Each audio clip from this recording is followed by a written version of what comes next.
The first time Trevor Adley brought the kitten onto the Galadrex Medical Cruiser, it was in a cardboard box with a single air hole and a towel that still faintly smelled of lavender dryer sheets.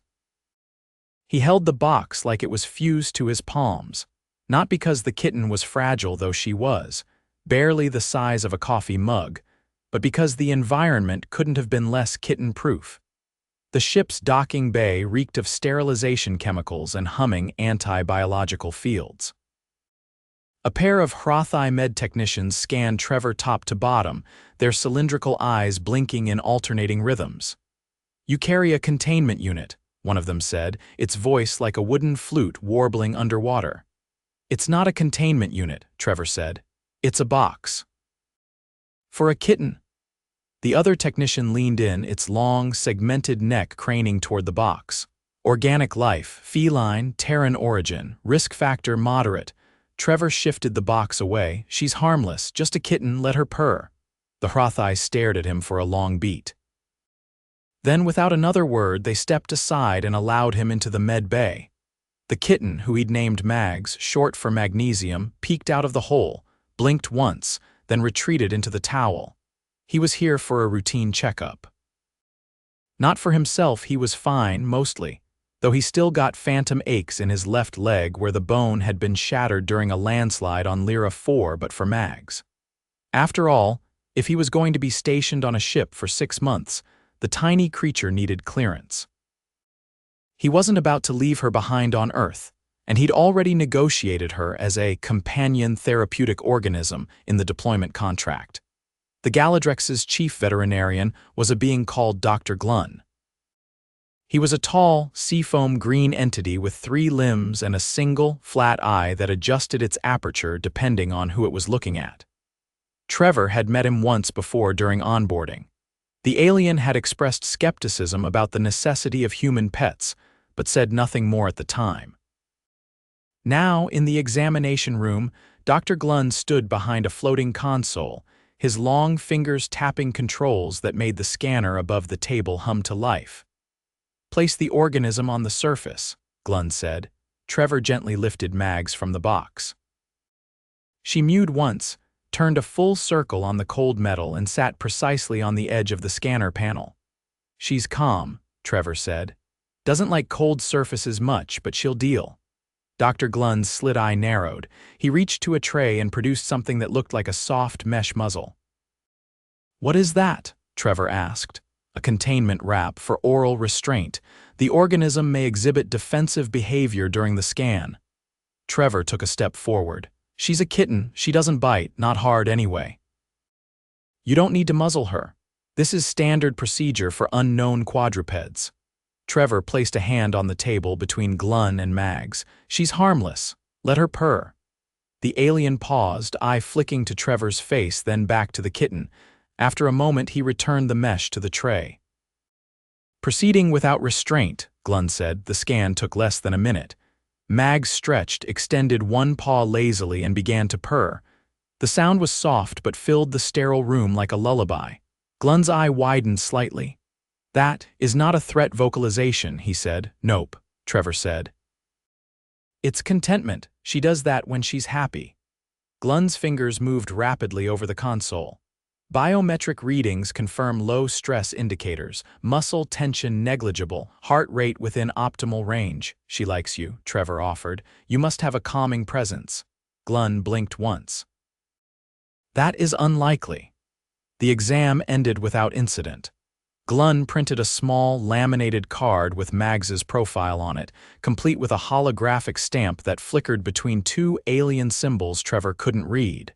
He tucked it into his jacket. 2 days later, the incident happened. The ship had taken on a crew of injured explorers from the outer belt of the Hadean system. Minor radiation burns, exposure trauma, things that needed tending in a sterile environment. With them came a cargo crate, unmarked, that leaked a faint blue mist. No one had checked it properly. Trevor was in the wreck bay, seated on the floor with Mags batting at a pencil when the alarm sounded. A voice over the intercom flat, clipped, and urgent ordered all personnel to remain in quarters. Something about containment breach, and non-compliant biologicals. He instinctively scooped mags into his jacket and ran. The corridor lights shifted to red. Emergency barriers slammed shut inches behind him as he reached the junction near Med Bay 4. There, 2 Hrothai techs were dragging a third crew member unconscious toward the quarantine wing. "What happened?" Trevor called. "A known spore type," one of them said. "Several subjects displaying erratic behavior, containment in progress." Trevor looked down. Mags was squirming, ears alert. He followed the techs. Nobody stopped him, probably because they were too busy dragging the unconscious bodies of the infected. Inside the quarantine chamber, chaos reigned. One of the explorers had burst free of a restraint chair and was slamming his head against the wall in rhythmic pulses. Another was trying to climb the light fixtures. A thick, spore-laden mist clung to the air vents. Dr. Glunn stood in the center, flanked by 2 assistants in full containment suits. "Get back," one of them shouted at Trevor. "I have to help," he yelled.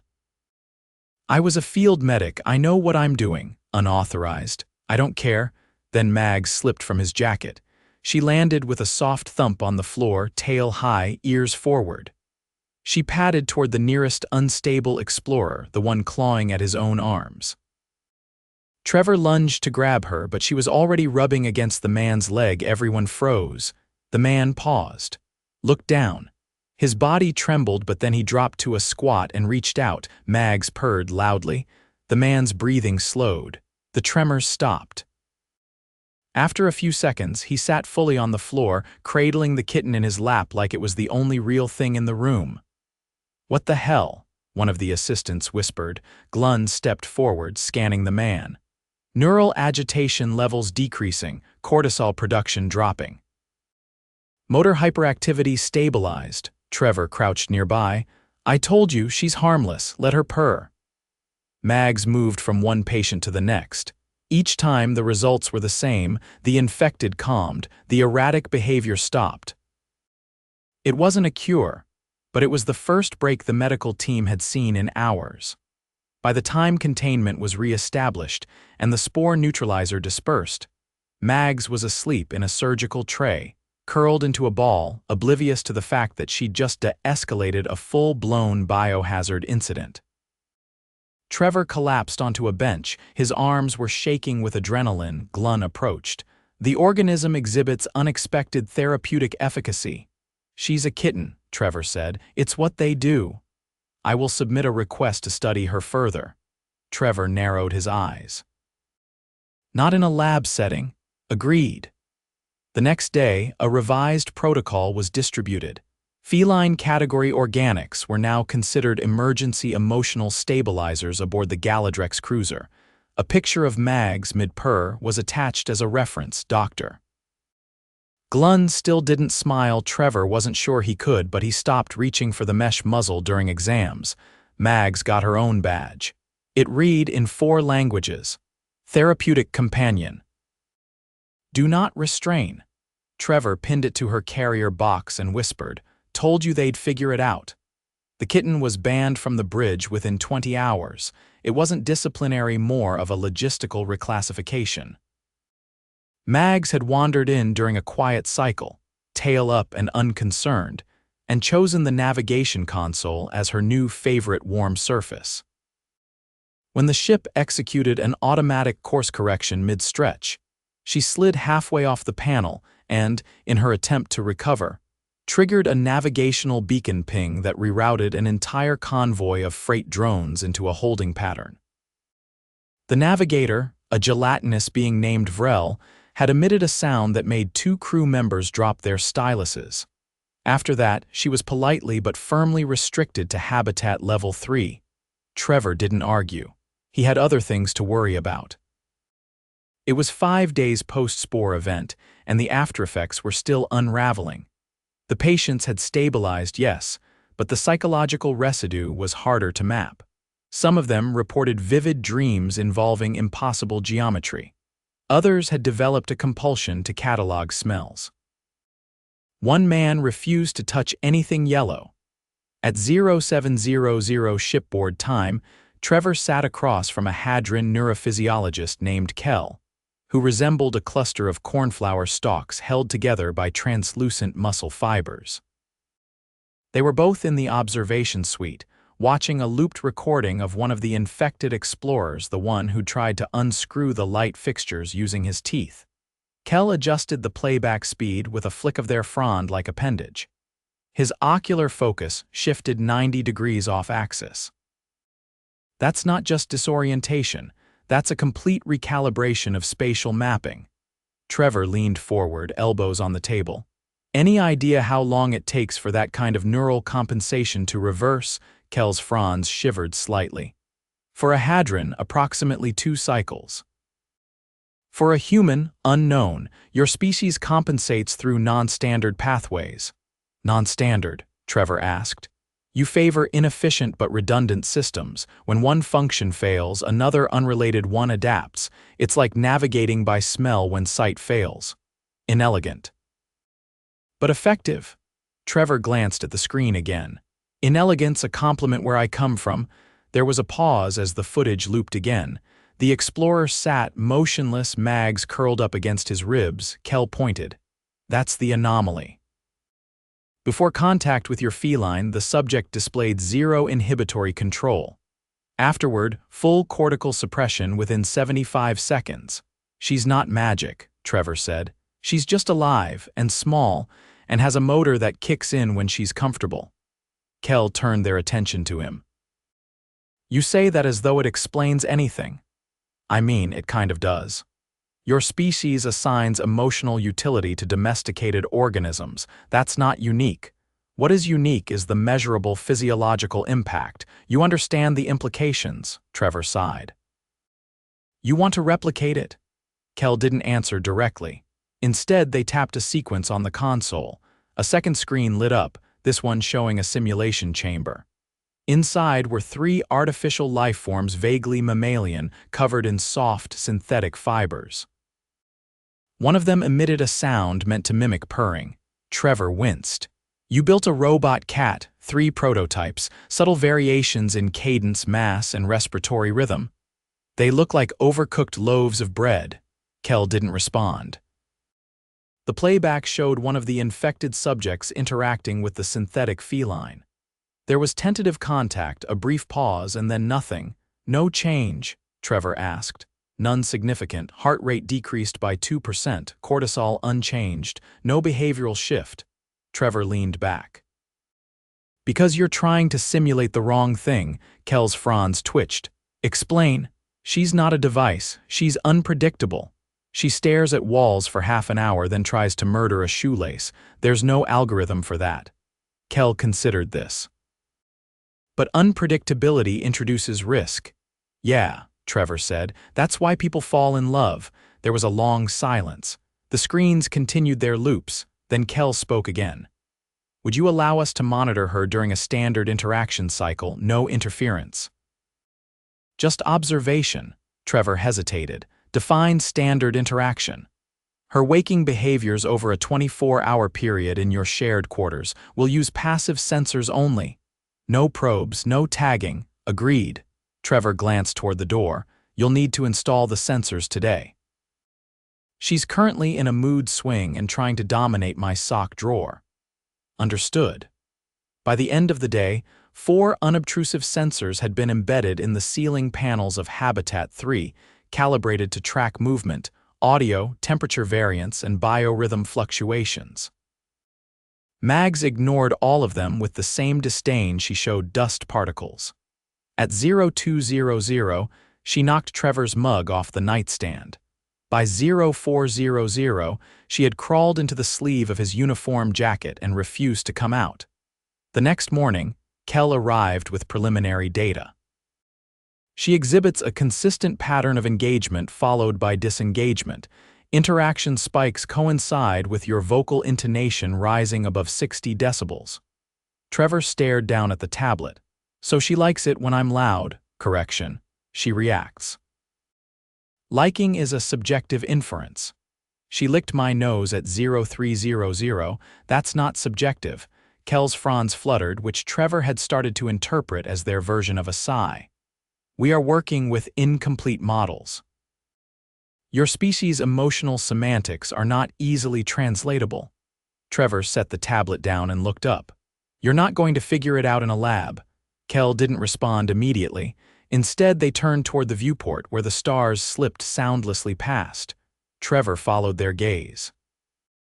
When you bond with someone, he said, you don't always know why. It's not a utility. It's not a function. It's... He paused, searching for a word that didn't sound like a greeting card.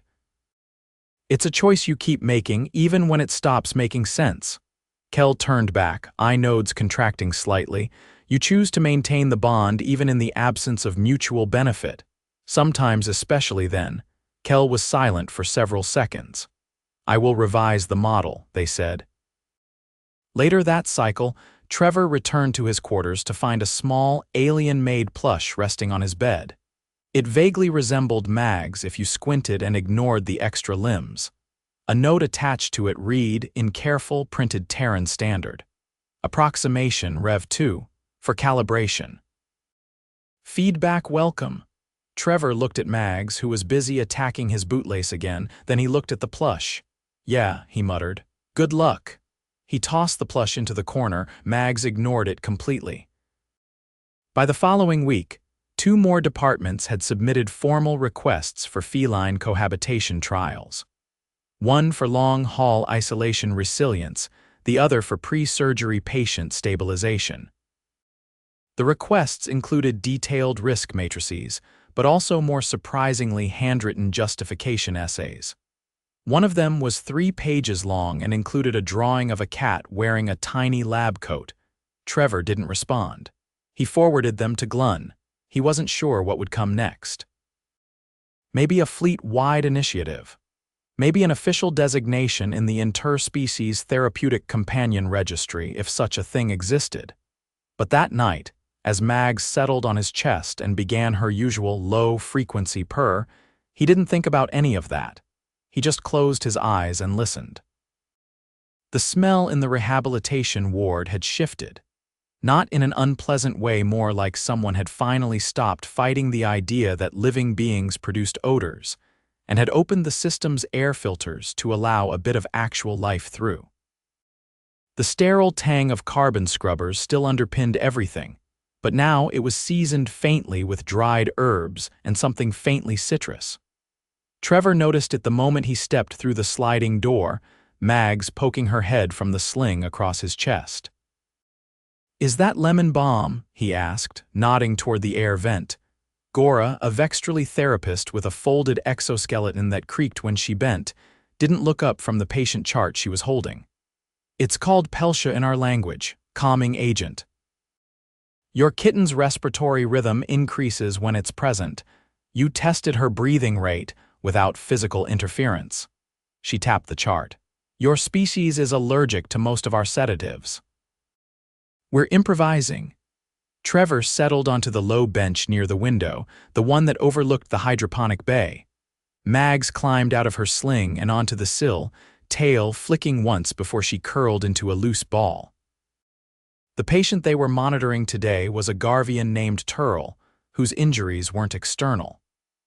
After the spore incident, he'd stopped speaking in any known language not his own, not Galactic Standard, not even the rhythmic clicking used by ship-wide AI systems.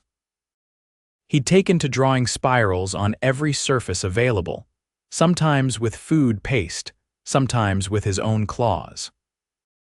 Trevor had seen something similar once on a medical relief mission to Callisto. A human miner who, after oxygen deprivation, lost all concept of verbal language but could interpret tone and pitch. The man would react to music but not speech. They'd eventually retrained him using a harmonica. Turl sat on the reclining platform now, upper limbs motionless, lower ones twitching in minor loops against the blanket. His eyes were wide and unblinking. He hasn't blinked in 11 minutes, Gora said, not looking away from the chart. That's not a good sign.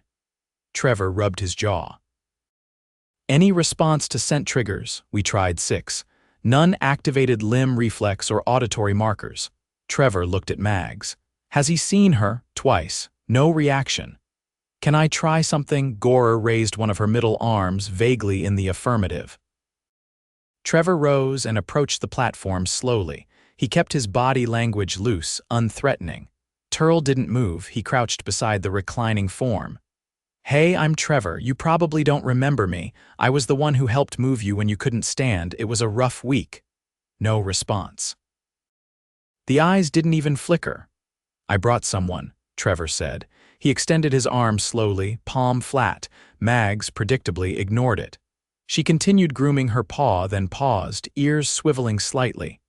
Without warning, she leapt from the sill and landed soundlessly on the edge of the platform. Gora stood abruptly but didn't intervene. Mags crept forward, nose twitching. She sniffed at the blanket, then at Turl's hand. The Garvian's claws didn't retract or extend. His gaze remained fixed.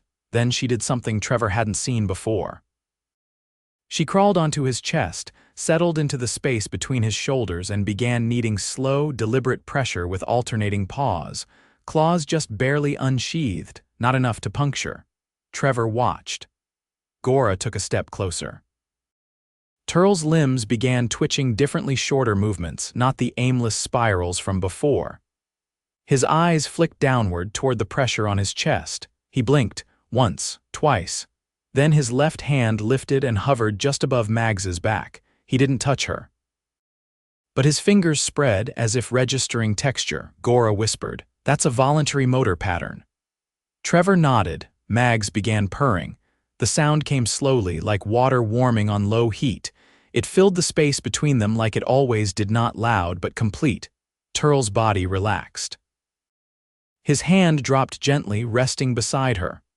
"Cortical tension drop," Gora said, tapping her tablet. "Respiratory rhythm matching hers. Did you record that?" She nodded. "Every second." Trevor didn't speak, neither did Turl, but the silence that followed wasn't empty. By the time they left the ward, Mags had curled back into her sling. Gora followed Trevor into the corridor. "She's not a medical device," Gora said, "but she's effective." "You're not going to ask to dissect her, are you? That would be inefficient." "Our models lack the capacity to simulate unpredictability. Her behavior is not just irregular, it's unrepeatable." "That's true of most of us." Gora stopped walking. "The ship's council is meeting tomorrow. They want to classify her status." Trevor tilted his head. "She already has a badge. They're considering something higher, companion-grade therapeutic designation. It would give her full autonomy within care sectors." Trevor blinked. "You're telling me they want to give a Kitten security clearance, only within medical parameters?" He grinned. "I'm going to have to start saluting her. Only if she outranks you." That evening, Trevor returned to his quarters and found a message waiting. The screen displayed a short line of text, followed by a data packet. The sender was a Zenthian named Pal, whom he'd only met once during the pre-mission orientation. The message read, "Observed your feline's effect on neural trauma. Attempted to replicate with local fauna. Results, catastrophic, requesting consultation." Trevor opened the attached file. It showed a creature vaguely resembling a featherless chicken attempting to bond with a sedated patient. The creature immediately panicked, clawed up the patient's leg, and defecated on the vitals monitor. He closed the file. "I guess we're trendsetters now," he said to Mags. She swatted his elbow in response. The next day, the council met in the observation dome. Trevor was invited, but not as a voting member. He sat on the periphery beside a row of service bots. Glun was present, of course, as was Gora. Kel joined remotely via projection, their fronds echoing strangely in the open acoustics. After 20 minutes of procedural clarifications, Glun stood. "It is inefficient to ignore repeatable therapeutic results," he said. "The feline has demonstrated stabilizing influence on both neural trauma and emotional dysregulation. Her behavior is non-hostile and her presence non-invasive." Kel added, "Attempted synthetic replication has failed.